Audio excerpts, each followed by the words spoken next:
for gymnastics from Brazil to Portugal.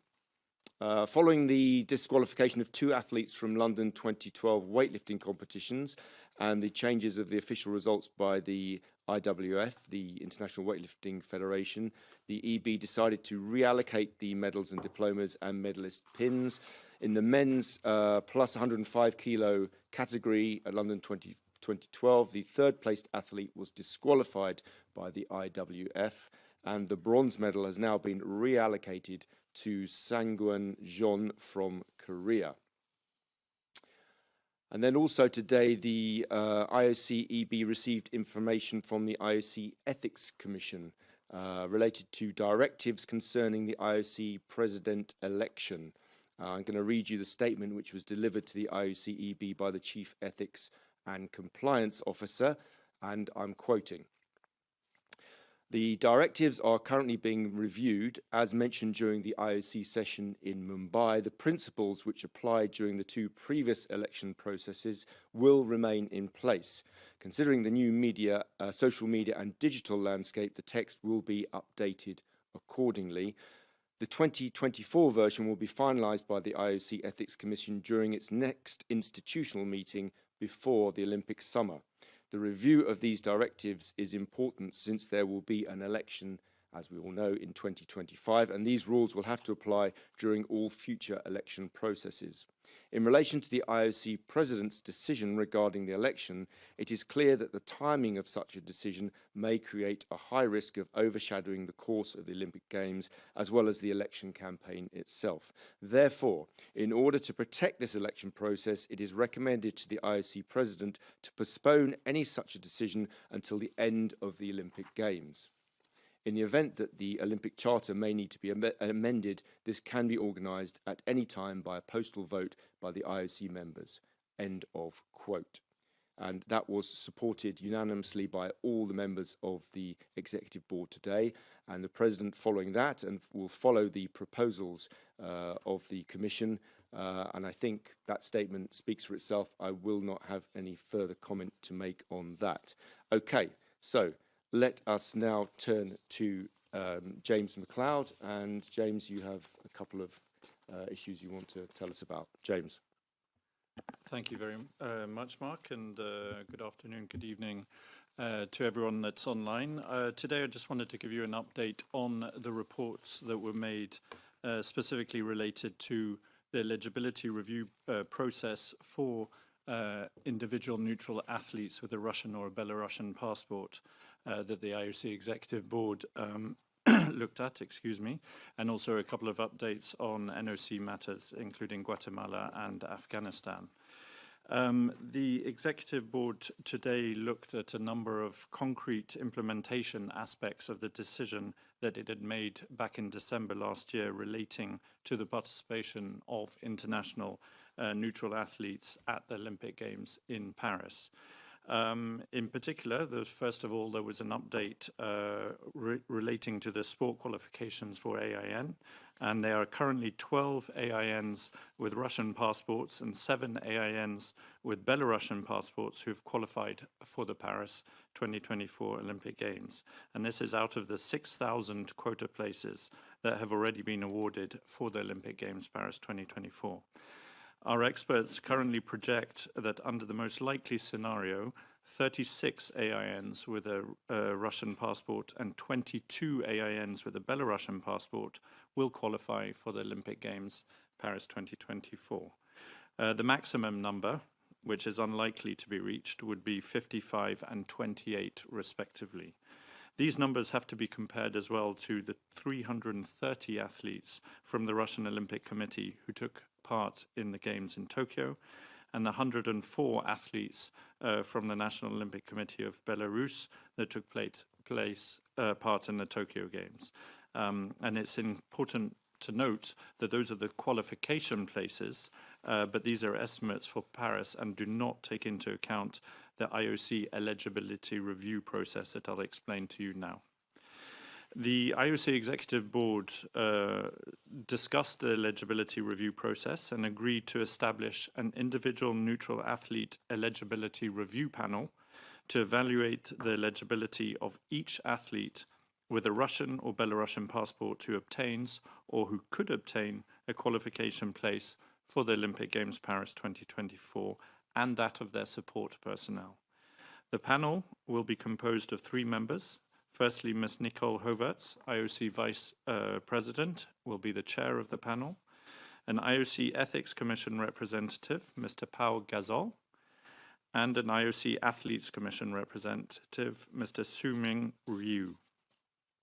The second point the IOC Executive Board agreed to was to delegate to this panel and the IOC administration the authority to invite an individual neutral athlete and their support personnel to participate in the Games. Once the athletes' invitations have been sent, the IOC will publish the list of AIN and their support personnel on a regular basis who have been invited to participate in the Games. The third point to be noted is that the panel will monitor the conduct of and the respect of the principles of participation that were established by the IOC Executive Board in December by all AIN and support personnel who are deemed eligible and who eventually participate in the Olympic Games Paris 2024, including on their return after the Games. The IOC Executive Board also looked at a number of protocol elements with relation to their participation of the AIN in Paris. First of all, a flag for AIN has been approved and an anthem has been approved. The anthem has no lyrics and has been produced solely for the purpose of the AIN in Paris. The IOC-EB also agreed the medals won by the AIN would not be displayed on any NOC medal table. In addition, the Paris ceremonies were discussed by the IOC Executive Board, and the following principles were established. AINs will not participate in the parade of delegations, teams during the opening ceremony, since they are individual athletes, but an opportunity will be provided to them to experience the event. This is the same scenario that was used for independent Olympic participants at the Olympic Games in Barcelona in 1992 for athletes from the former Yugoslavia.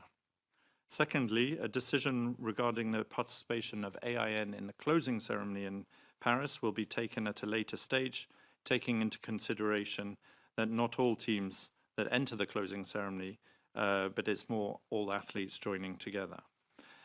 Thirdly, during the victory ceremonies, an AIN flag will be flown and the AIN anthem will be played should an AIN athlete win a medal.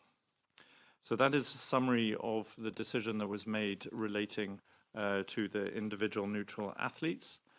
And I will give you now a bit of an update just on some NOC issues that were discussed during the Executive Board. Firstly, relating to the National Olympic Committee of Guatemala that was currently suspended. In the interests of the athletes of Guatemala and following a number of recent developments in the country and an extraordinary executive General Assembly that was held by the NOC of Guatemala over the weekend, the IOC-EB today decided to provisionally lift the suspension of the National Olympic Committee of Guatemala until further notice. This means that the NOC of Guatemala, through its IOC-recognized leadership, can operate again as an NOC under the Olympic Charter and according to the IOC-approved NOC statutes of December 2021. And this means that they can prepare for the Olympic Games in Paris 2024. This will allow the athletes of Guatemala to be entered by the IOC-recognized NOC and to compete under their flag and anthem at the Olympic Games and other international multi-sports events as normal. Secondly, the NOC of Afghanistan was discussed at length, and the situation of Afghan sport was discussed at length in the Executive Board. In the framework of the IOC Executive Board decisions that were taken in June 2023 and in December 2022, which stated clear conditions with regard to any support to activities with and continued operations of the Afghan NOC, the IOC has been in continuous dialogue with the Afghan NOC and the Afghan sports authorities with the aim to reverse the current restrictions on access to sport for women and young girls in Afghanistan. At the same time, Afghan athletes, in particular female athletes, have been regularly benefiting from IOC and Olympic solidarity support to represent their country in international sports competition, including the Asian Games and the upcoming Olympic Games. The IOC Executive Board did recognize the divergent views across the world relating to the suspension or not of the Afghan National Olympic Committee. But it also recognized the fact that the IOC doesn't believe that isolation of the Afghan sporting community at this time is the right approach.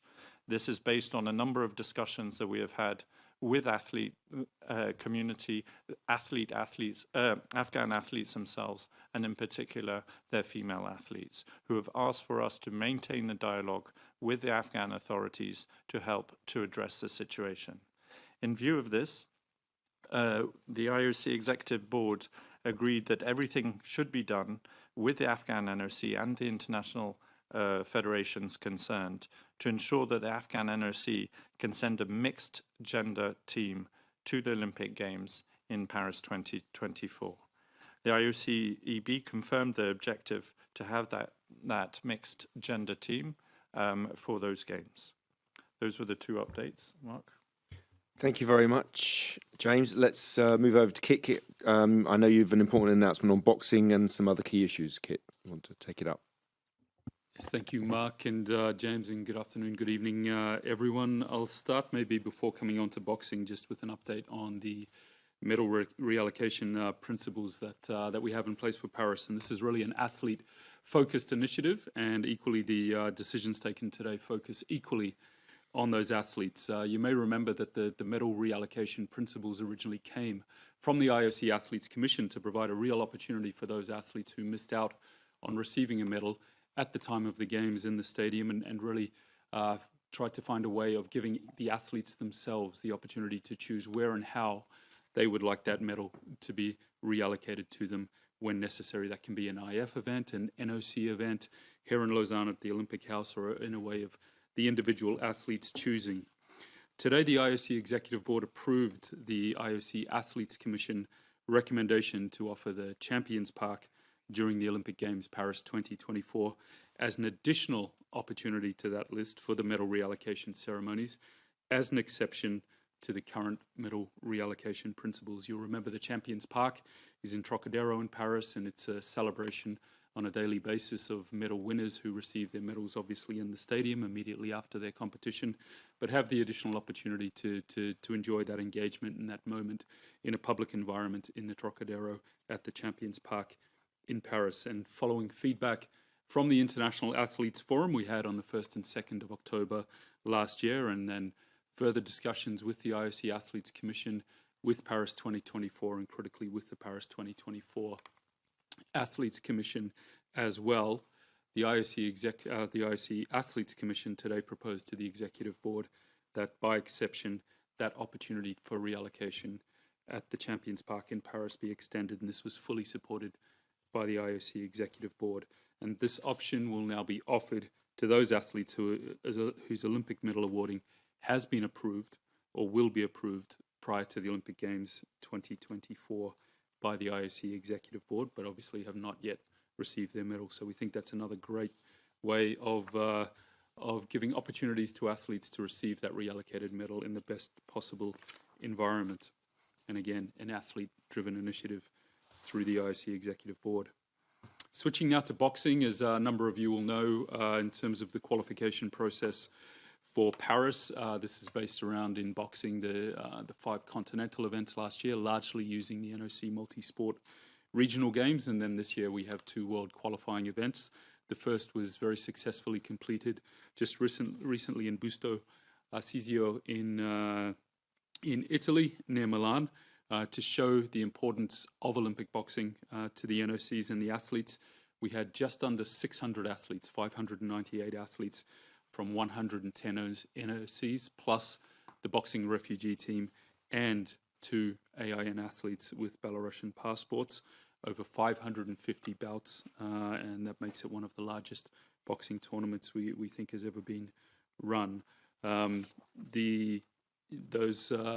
event led to the qualification of 49 athletes to Paris, and again showing the diversity. Those 49 athletes came from 30 different NOCs, and really importantly, there was the direct qualification to Paris of one of the boxing refugee team who achieved a quota place directly from that event in Busto, Cindy Ngamba, I believe from the Cameroon and now living in the UK, and was fantastic to see her as a refugee athlete fully deserve her direct qualification to Paris in the ring at that event. Where does that leave us now? We're coming up to the second world qualifying tournament and the last in the qualification process towards Paris, and that will be in Thailand in just over a month's time. So far, we've had over 1,500 bouts across the qualification process for boxing, and allocated 3/4 of the quota places available, and those have been allocated to 56 different NOCs. And across the qualification events so far, we've had over 160 NOCs competing. One thing we did discuss at the IOC Executive Board today was also the ongoing attempts of the IBA, to associate themselves with the Olympic boxing qualification events. This continued in Italy with presence on the ground and with a number of media articles and statements creating an association with the event and the boxers there from the IBA. And there we felt that we needed to be, once again, extremely clear about where we are with Los Angeles in particular and moving forward with Olympic boxing. Again, in regard to the IBA, the decision of the IOC session could not have been clearer in terms of the withdrawal of recognition, and the IBA will not be involved in any way if boxing, and I say if boxing, is in the program of the Olympic Games Los Angeles 2028. And in fact, we should just be very clear about the decision regarding the program for Los Angeles that was taken at the IOC session in Mumbai last year, and I'll read that out for clarity. In Mumbai, when determining the sports program for Los Angeles, the session made the following decision, that following the withdrawal of recognition of the IBA, the IOC has not recognized another governing body for Olympic boxing, and therefore any decision regarding the inclusion of boxing in the LA 28 sports program is put on hold. And that remains the case. Right now, boxing is not confirmed in the Olympic program for Los Angeles. And equally, if we do not have a new boxing body to work in partnership with, one supported by and driven by the national federations, we will not be in a position to include boxing in the Olympic program in LA. We need to be very, very clear on that.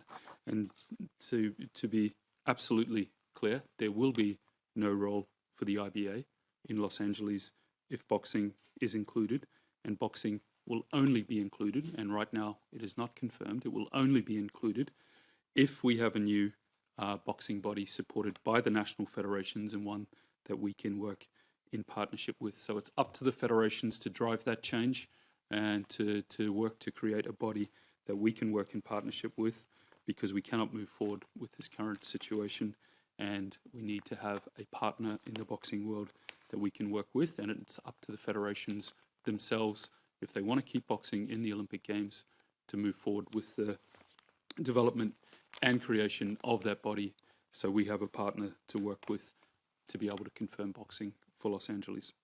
So Mark, I think that gives the update on boxing as well, and of course happy to take any questions. Thank you. Thank you very much, Kit. A lot to digest there. I should say, by the way, that we're going to try and let Kit go a little bit early. So if you do have questions for Kit, please indicate as quickly as possible, because he will be going slightly earlier. Right, let's start with the some that we do have already online. From the BBC, we have Laura Scott. Laura, your question, please. Hello, can you hear me? Yeah, please go ahead. Okay, great. Just two questions from me, please. One on the individual neutral athletes. Was that a unanimous decision from the executive board not to have them parade as part of the opening ceremony, and a little bit more clarification on sort of why that was. But secondly, with regards to the statement earlier today about the Friendship Games, does the IOC see this as a rival to the Olympic Games? And would there be any consequence to participants in the Friendship Games from an IOC perspective? Okay, let's start with, James, you can take both of those, I think. Thank you, Laura. Yes, on the AIN decision relating to the opening and closing ceremony, the decision was unanimous. The logic was very clear to us in that the individual neutral athletes will be competing as individuals.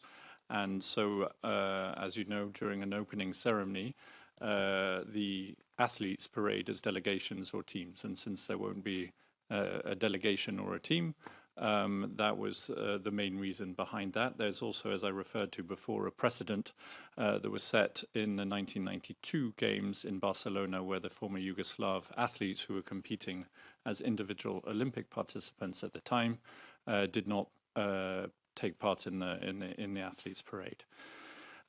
With respect to the Friendship Games, we don't see that as a rival to the Olympic Games, of course, and I think the statement and the declaration is very clear that the view that we have relating to those games is very much linked to the politicization of sport. As you know, the Olympic Games is not a political event, and it is there for the 206 national Olympic committees of the world. And one of the reasons we wanted the executive board to put out the declaration was to make sure that the position of the Olympic movement was very clear vis-a-vis the politicization that is growing and growing across the world, and making sure that everyone was clear on our position relating to those games. Thank you very much, Just James. to clarify, if anyone did take part in it, do they stand to be punished at all by the IOC? That will be something that will have to be looked at in the future. Obviously, we're being very clear with the international federations, the NOCs, but as you will have noted as well, there is reference to WADA's very clear position relating to these games, which says that it's an unsanctioned event. So for us, we would believe that an athlete that would take part in there is actually putting him or herself at risk, not only from a doping point of view, but also from a propaganda point of view. So we would have to look at that very carefully. Thank you very much, Laura. Okay, let's go to Carlos Groman from Reuters. Carlos, Yes. please go ahead. Can you hear me? Can you see me? I can hear you, which is enough, Carlos. Okay, I'll kick it off. A question for James.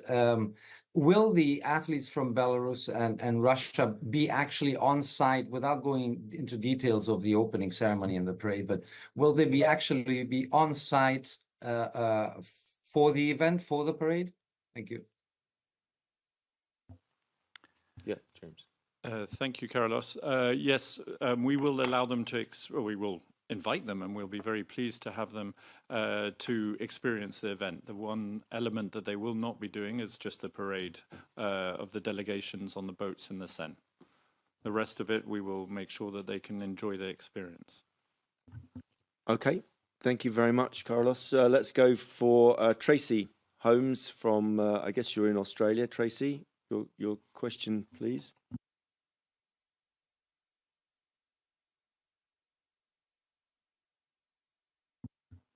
Are you there, Tracy? If not... Yes, sorry. Oh, yeah, I can hear you now. Off you go. Okay, a couple of quick questions. The first one is, what is the flag for the neutral athletes, and why not the Olympic flag? With the team from Afghanistan, to have women marching in it when they are effectively banned in their country, I mean, isn't that a perfect example of politicization and, you know, some of the reasons why other countries may be suffering different penalties? And just with regard to Israel, and I know some have asked whether they should march as independent athletes, the president did an interview regarding the Russians, and he was saying that, you know, Russia NOC was suspended because it reclaimed authority over regions annexed in Ukraine. I just wonder about that because Israel continues to field football teams in occupied territories in Palestine and whether there are any similarities in that situation. Thanks. Okay, let's James, over to you for those. Yes, hi Tracy. The flag for the AIN has just been released in the press release that just went out, so you'll see that online. And that would only be used for victory ceremonies. Okay, so because of what we've explained for the opening ceremony, obviously it won't be used there, and it won't be flown at any venue or in the Olympic Village. So it would only be used for victory ceremonies. With regards to your point on Afghanistan and the women, I think I'll come back to what I said earlier. There has been many divergent views on how best to approach the problem. We have had many discussions, as you know, with the Afghan authorities relating specifically to the access of women and young girls to sport. The Afghan NOC and the Sports Authority has sent us a number of elements that they are working on within Afghanistan to try and allow access for women and young girls to sport. We're not impressed with what they are sending us, let's be honest. It's not making for good reading. That said, we also have to recognize that the impact, for example, that the team that was sent to the Asian Games had internally in the country, where they had more female participants than male participants, was something that was quite impressive. And that is where we're coming from. We believe that there will be an opportunity within Afghanistan for the civil society, for the population, to be able to see a gender-balanced team at the Olympic Games on the biggest stage in sport, and to be able to have at least some semblance of hope. And that is the reason why we've been discussing with the athletes community in Afghanistan and outside to be able to take that approach.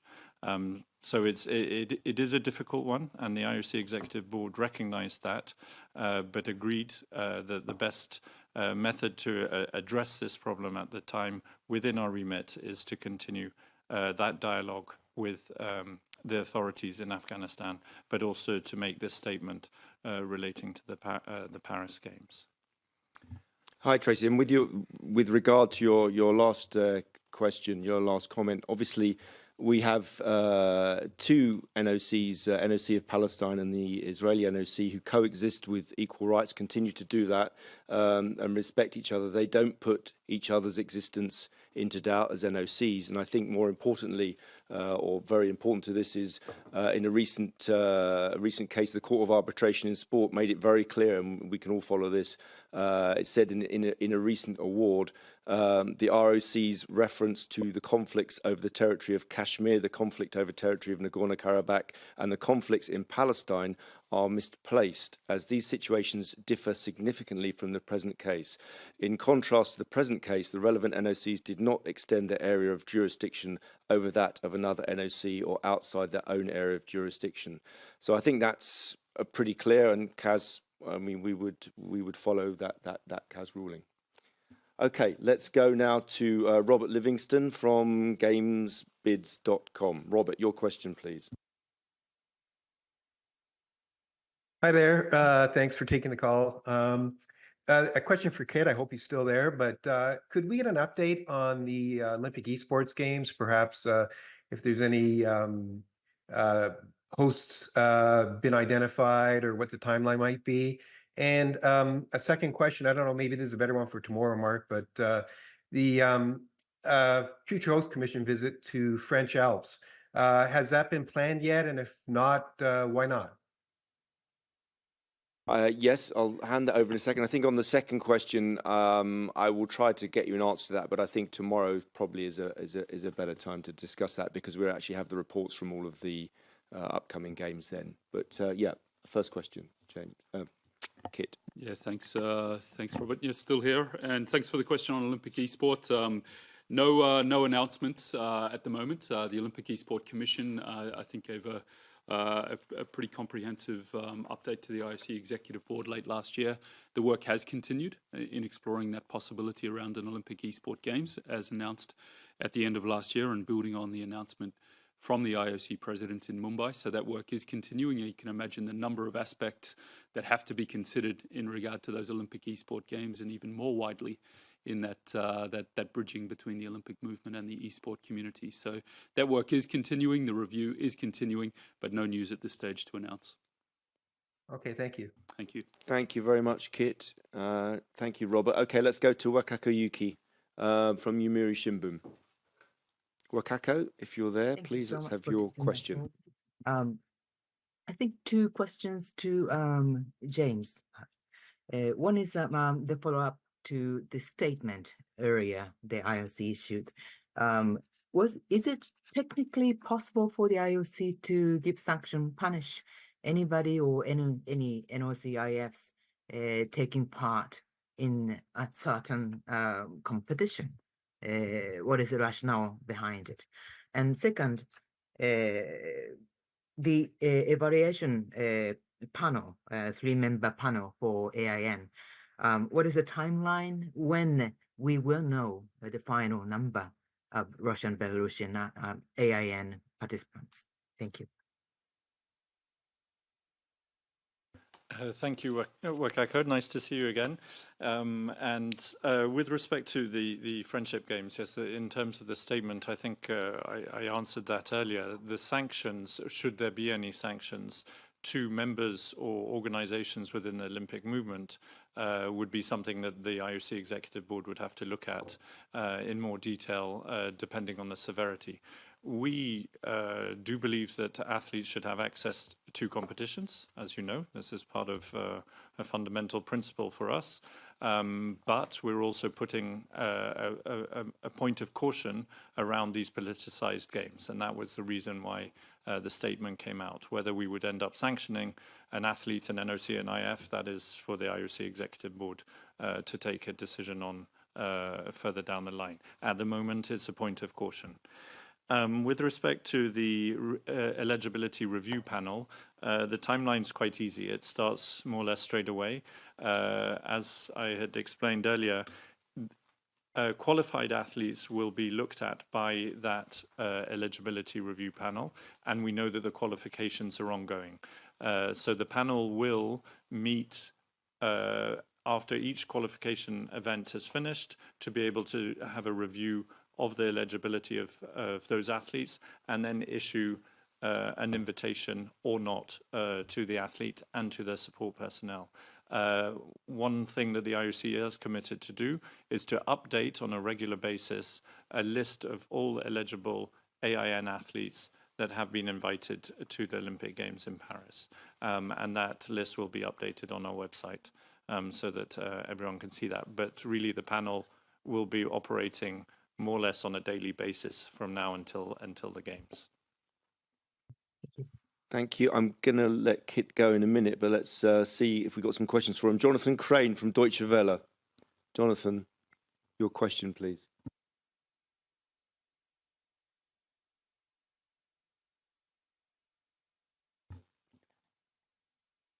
Hello? Yep, Jonathan, I can hear you. Go ahead. All right, sorry, yeah. It's just a couple of questions on the eligibility conditions for individual neutral athletes. Probably for James. The first one, the guidelines say that they have to sign a condition of participation form, but will they have to sign, like any other athlete, will they have to sign something extra, for example, condemning the war?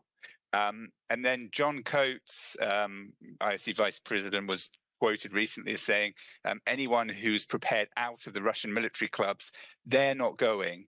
Is that the IOC's official position now? In other words, if an athlete's a member of CSKA or Dynamo, that counts as supporting the war or being contracted to the military, and therefore they're not eligible according to the guidelines.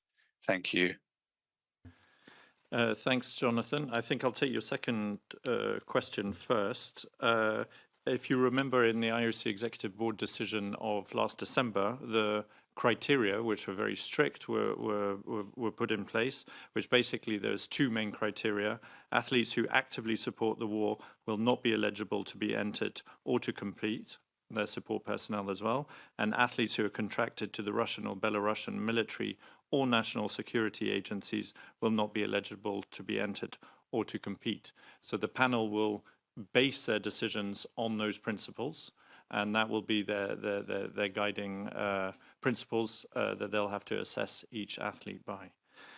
Secondly, with regards to the conditions of participation form, the simple answer is no. We will not be asking AIN athletes to sign anything in addition to what everyone else is signing. So as you will recall, the IOC changed the conditions of participation form for Paris 2020 form for everyone, to ask them to sign up to the IOC's, the Olympic Movement's peace mission. So that is applicable to every athlete that will be going to the Games, and indeed every accredited person.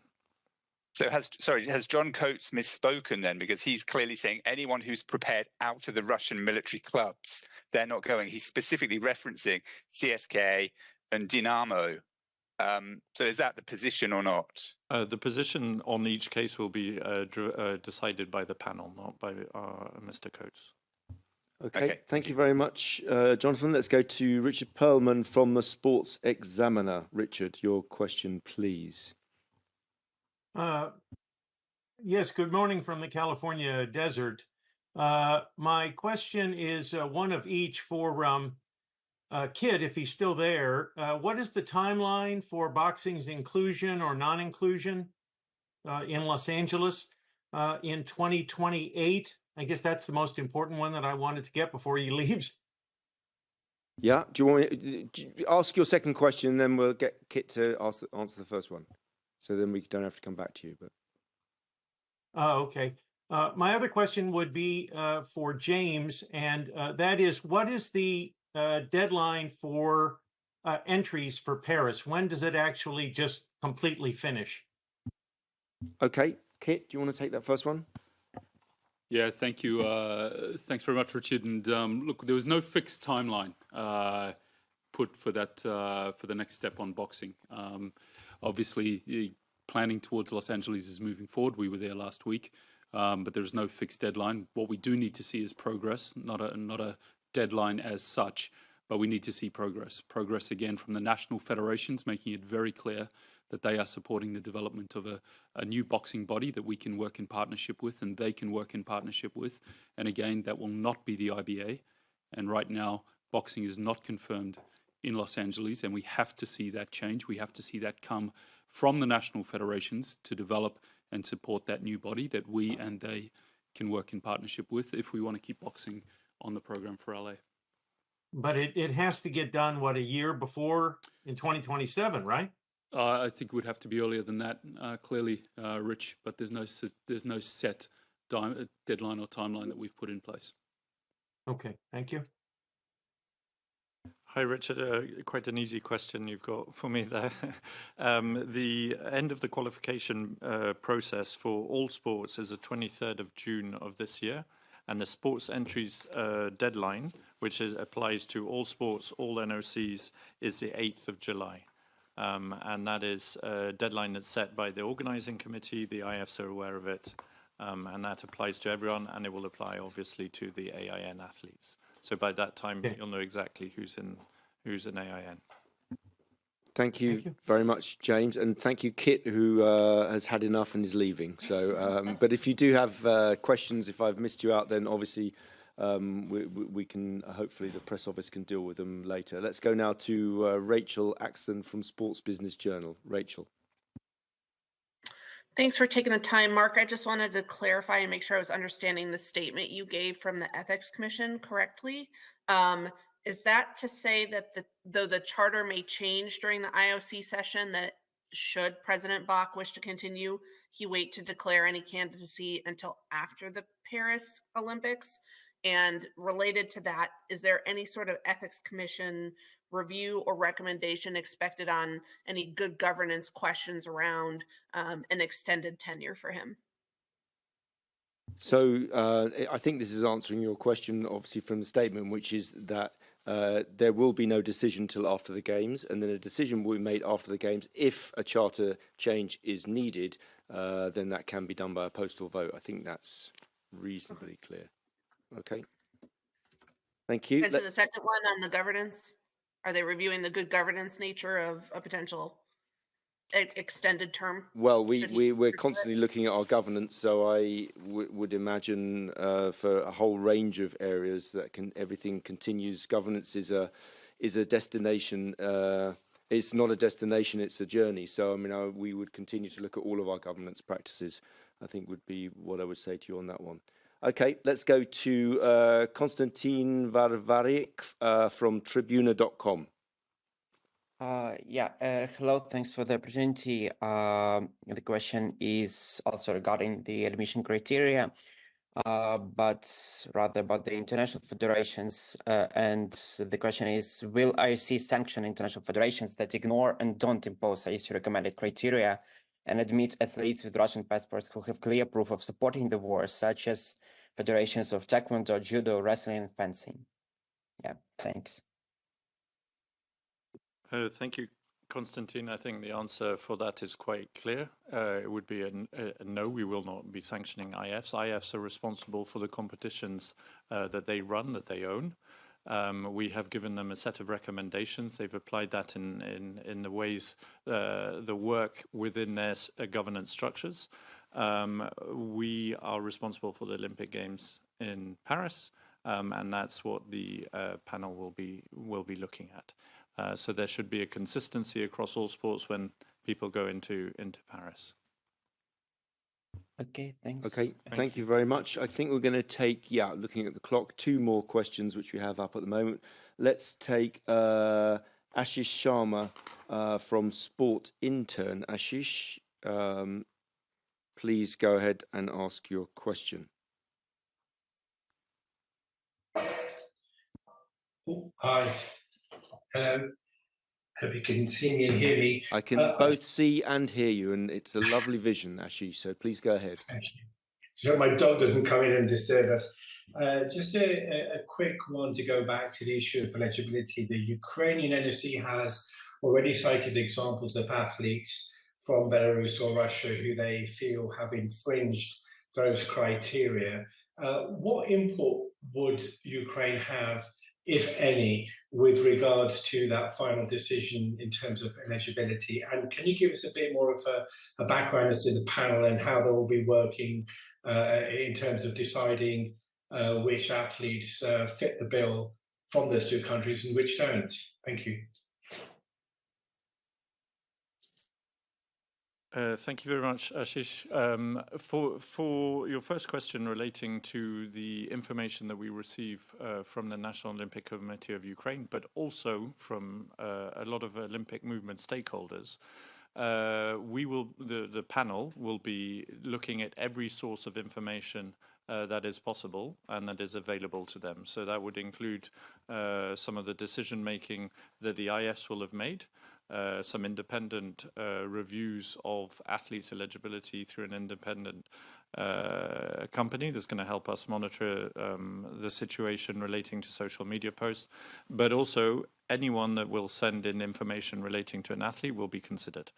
And probably our best source of information right now is coming from the Ukraine National Olympic Committee, who is looking at this very seriously. So we've told them that we will look at all of that information. Well, the panel will look at all of that information. In terms of the panel itself, the secretariat will be run by Ms. Bacrette Girard-Sapelli, who is the IOC Chief Ethics and Compliance Officer, and she will be coordinating the information that will be going to the panel. And the panel will have to look at all of the sources of information and make the appropriate decisions themselves based on the principles and the criteria that the IOC Executive Board has established.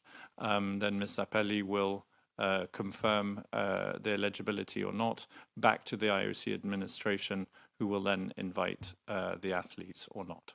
And that's where the list will be updated. And as I said, it will be a constant process because of the different times that the qualification systems end. Thank you very much. Thank you very much, Ashish. Okay, last and by no means least, as ever, is Ed Hula. Please, for your question. Ed, I can even see you, so please go ahead. Good evening. Hey, how are you? Good to see all of you.